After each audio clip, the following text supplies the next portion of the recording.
Привіт, друзі! Сьогодні я розповім вам, чим потрібно підгодовувати помідори під час цвітіння, а також коли у перших китицях вже є плоди помідорів, тому що в цей момент рослина формує бутони, зав'язі і самі плоди, а все це споживає багато енергії і поживних речовин з ґрунту, а така підгодівля допоможе рослині наростити потужну кореневу систему. Стебло стане товстим і в ньому буде більше поживних речовин.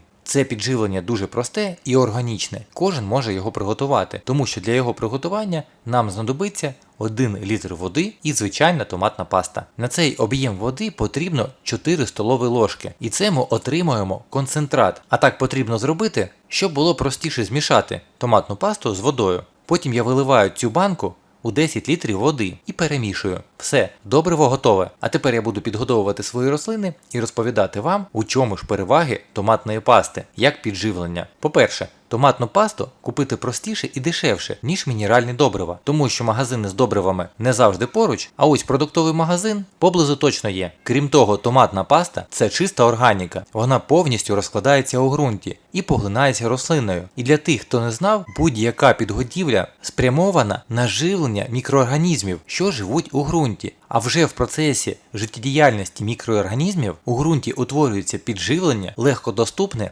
для рослини, а хімічний склад томатної пасти багатий вітамінами і амінокислотами, альфа та бета-каротином, а також життєво важливими мінералами, такими як калій, фосфор, натрій, магній і кальцій, які під час цвітіння дуже необхідні для помідорів. А під кожну дорослу рослину томатів потрібно вилити 1 літрову банку цієї підгодівлі. Зверніть увагу, що ґрунт під помідорами спочатку необхідно полити. Це ви повинні запам'ятати, як правило, і робити це перед будь-якою підгодівлею. А робити потрібно таку підгодівлю 1 раз в тиждень до початку збирання перших плодів. А ще краще чередувати підгодівлі, щоб збагачувати ґрунт під вашими рослинами різноманітним харчуванням. А про інші вітамінні підгодівлі помідорів я вам скоро розповім. Так що підписуйтесь на канал і не пропускайте вихід нових відео. Бажаю вам гарного дня і зустрінемось у нових відео.